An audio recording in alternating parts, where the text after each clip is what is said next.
ఏలూరు జిల్లా పోలవరం అటవీ ప్రాంత సరిహద్దుల్లో పెద్ద పులి పునరాగమనం స్థానికులను వణికిస్తోంది. అఖండ గోదావరిని దాటి పోలవరం మండలంలోని కొత్తూరు పరిసరాల్లోకి ప్రవేశించిన ఈ పులి కదలికలపై అటవీ శాఖ అధికారులు రేడియో కాలర్ ద్వారా నిఘా పెట్టారు. గత జనవరిలో బుట్టాయిగూడెం, కొయ్యలగూడెం మండలాల్లో కేవలం 2 వారాల్లోనే 8 పశువులను ఈ పులి చంపింది.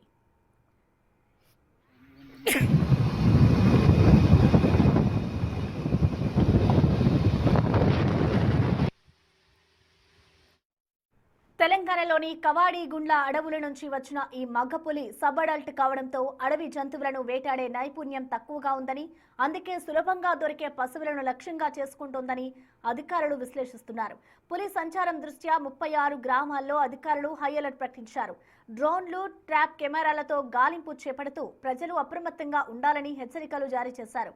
ఏజెన్సీ గ్రామాలు ఇప్పుడు భయం గుప్పెట్లో ఉన్నాయి.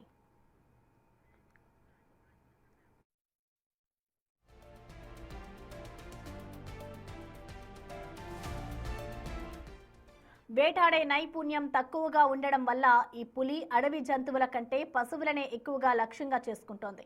ఇప్పటికే 8 పశువులను చంపడం ఇందుకు నిదర్శనం. రేడియో కాలర్, డ్రోన్లు, ఇతర ట్రాప్ కెమెరాల ద్వారా పులి కదలికలను నిరంతరం పర్యవేక్షిస్తున్నారు అధికారులు.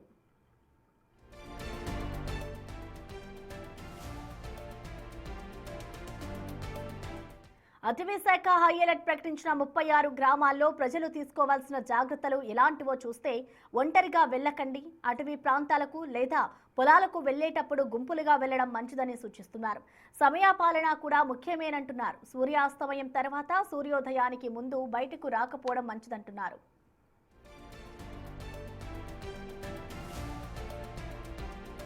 ఈ పులి పశువులను ఎక్కువగా టార్గెట్ చేస్తోంది కాబట్టి ఈ జీవులను అడవిలోకి దగ్గరలోని మేతకు వదలకూడదంటున్నారు అటవీ శాఖ అధికారులు. పశువుల పాకల దగ్గర రాత్రిపూట లైటింగ్ ఉండేలా ఏర్పాటు చేయాలని సూచిస్తున్నారు. ఇక పులి సంచారం ఉన్నట్లు అనుమానం కలిగితే డప్పులు కొట్టడం లేదా పెద్దగా అరవడం ద్వారా దాన్ని తరిమి కొట్టే ప్రయత్నం చేయవచ్చు. కానీ పులిని నేరుగా ఎదుర్కోకూడదని హెచ్చరిస్తున్నారు అటవీ శాఖ అధికారులు.